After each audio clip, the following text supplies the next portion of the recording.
And we are so back sa aming difficult chikahan. At difficult round talaga ito. Naku.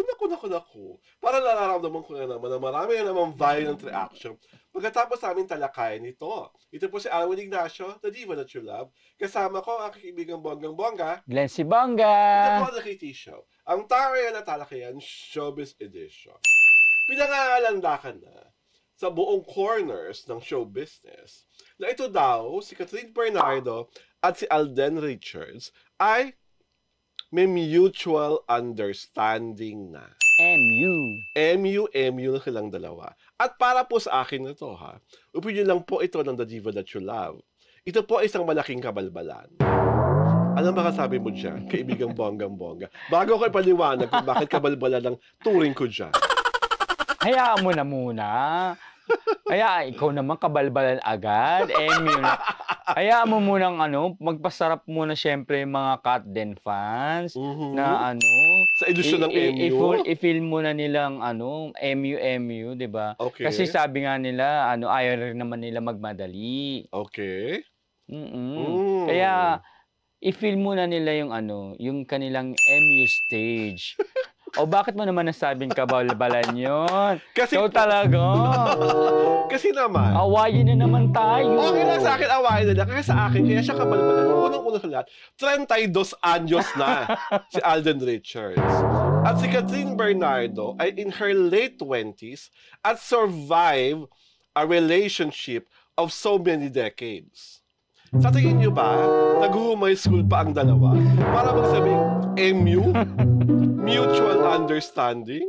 Mananalig pa ba ako na they are less than lovers but more than friends? Ikaw naman, hayaan mo na. Buti nga may label. Diba? At this day and age, tandaan nyo, si Alden Richards, sa tagal-tagal ng kanyang karera, walang babaeng na-link. Walang babaeng inamin na kanyang nililigawan. At may chismis noong unang panahon na naging kaklose niya, si Miss Patricia Tumalak. Nakasama Tumulak na kasama niya dati sa Itbulaga. Pero tinanggi nila itong pareho.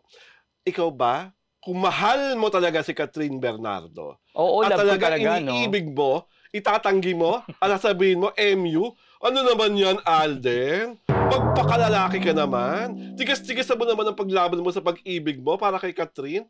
Ilalagay mo si Catherine sa isang kahon na hindi sigurado. Ano pa pananaligan ko? Dito na ako kay Jericho Rosales sa talagang mahal si Catherine. Ayan na naman, Jericho na naman. Hindi, ang point ko kasi, if you really love this woman, kita naman you protect her, you're always by her side, you join their family events. So what's keeping you in telling to the whole world that, yes, I love this girl? Ipagsigawan na, di ba? Hindi mo ba kayang ipagsigawan? Wala ka namang contract obligations. Wala na si May Mendoza sa buhay mo. Wala ka namang anak sa labas. Wala kayong anak ni Maine. Hindi kayo kinasal. Diba? So, hindi ba ka proud na maging kasintahan at ipaalam sa buong mundo na mahal ko si Catherine Bernardo? Alden naman, tubuan ka naman ng Ang puso mo. Hindi, kasi sa akin, nakakapiko na yung MU na ganyan. Matatanggap ko pa yan kung noong unang panahon, ang pinag-uusapan natin ay si Seth Fidelin at si Francine Diaz. Nung sila ay nasa Gold Squad. Kung Gold Squad ang edad, nung dalawa, di ba? Or, Tini-tini. Kung matatanggap ko pa yan, kung parang Kyra Ballinger yan at Kelvin, di ba? Na mga bata-bata pa. Pero Alden naman, 32 ka na, iho. Ano yan? Ganun lang? MU. At tantalan nyo na kami, nandadama nyo. We have to what keep you see is what you get. Ayoko lalo nang dadamahan nyo kami na private ang inyong relasyon. Buong sangrekwa ang nagmamahal sa inyong public nyo. Diba? Kaya nga kumita ng Bonggang-Bongga ang hello, love, goodbye. Because this public loves you too. Tapos sasabihin mo kami ni Alden na yung nangyayari sa inyo ni Catherine, private lang. Ay, di ba? Umasa ka na baka tumagilid ang hindi dapat tumatagilid na hello, love again. Honesty is the best policy, especially on this case. Kasi sabi mo, di ba, parang, what is an MU? Mutual understanding? Diba? That's a very vague kind of relationship. Saka lalo na ngayon na mas napapadalas na nakikita sila magkasama, 'di Yes. ba? Oo. At okay lang sana kung yung pagkasama niyo, parang walang galawang pang mag-jowa, eh. Oo. Iba yung talaga parang iwas na iwas kayo sa isa't isa at parang pilit-pilit kayo at Yun yung yun ngang family event lang dapat, 'di ba? Kasama si oo. At yung Alden. mga kisigan niyo ng mata sa mata, 'di ba? Nagsusumigaw na the look of love, Yes. eh, nasa mga mata niyo. Tapos MU? Ay, high school? Diyos ko. Okey lang kung elementary pa kayo, 'di ba? Yung hindi pa kayo maabot ng puberty. Okey ba lang MU o kaya kung edad niyo, kaedad niyo si Romeo at Juliet, 16 at 15. Pero Ano daw kasi, slow cook. Slow cook. alam mo at this point in time, Catherine Bernardo needs a man who's going to be so proud of her Yes. because bakit ka naman hindi magiging proud kay Catherine Bernardo for crying out loud? 'Di ba? Ganyan napakagandang babae, napakabuti, napakabait sa Mm. pamilya, mahusay na aktres, at physically bagay na bagay kayo. Correct. Emotionally mukhang connected na kayo sa isa't isa. So ang MU is a vague label that Catherine Bernardo does not deserve. And if you feel, Alden Richards, that you deserve somebody like Catherine Bernardo, then we dare you here in the Kitty Show. Man up. Tell the whole world, yes, I love this woman. Ito ang babaeng papakasalan ko. Ito ang the one. Ito ang forever. Hindi yung MU na ganyan. Ano to? Baka kasi nagwo-worry rin sila, 'di ba? Oh. Alam mo na yung mga kaganapan sa mga love team na naging Mm. magjowa, 'di ba? Na hindi agad umaamin. Dahil Mm. ang nangyayari kasi minsan 'pag umamin na, hala, parang ang susunod na ano na,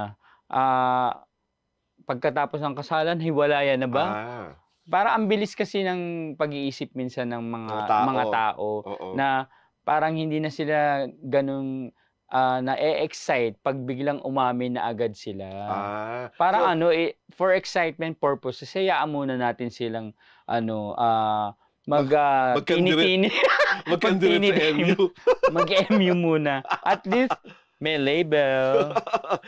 Well, akin pa rin, gano'n pa rin ako ay nauunawaan ko ang sinasabi ng aking Oo. kaibigang bonggang-bongga at nirerespeto ko ang kanyang mga opinyon. In the same manner, nananalig din naman po ako na Yes. nirerespeto niya ang aking opinyon. Basta sa akin, Alden, ikaw ang lalaki.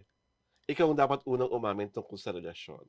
And you owe it to your public who loves you so much to give a real label and a real assurance to all of us that this is love. Na hindi ito promo. Na hindi mo hahayaang maagaw si Catherine Bernardo ng kahit na sino. Na ikaw bilang lalaking mahal na mahal siya, ipangangalandakan mo at Yes. ipapaalam mo sa lahat na mahal ko to. We are going to give you time if that's what you are requesting. Pero sa akin kasi, kung talagang mahal nyo ang isa't Mm. isa, hindi kayo mapabuckle down sa pressure ng fan, ng mga tao sa paligid nyo. If your love is real and sincere, harangan man kayo ng sibat, ano't anumang problema ang dumating sa inyo. At wala ka naman track record, Alden, na babaero ka. Yes. Wala kang track record na nanakit ka ng babae. So, for me, to actually cannot understand bakit kailangan na may MU face. Samantalang Price ano na si Catherine Bernardo na 'to, di ba? So sa akin, sige. Sabi nga ni Glenn, tini-tini bopper muna kayo. Pa-cute, MU. Sige. Siyempre, wish ko rin naman na finally, kung talagang aminin talaga at ipagsigawan ni Alden. Siyempre, kahit naman yung mga Katden fans, wini-wish din yun na marinig nila personally sa bibig ni Alden yun, di ba? Ang tanong nga ng bayan of national importance, kailan ang pag-amin na yan? Kailan ang pagpapatotoo, di ba? At wag niyo ako sabihin na yung siyang masyado niyo namang minamadali.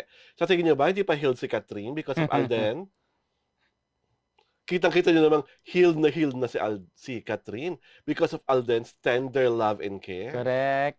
So, Huwag niyo akong sabihin at huwag niyo akong away-awayin. Naman na din niyo naman masyado. Ay, Catherine deserves a kind of love na kaya siyang ipaglaban at hindi siya sasaktan.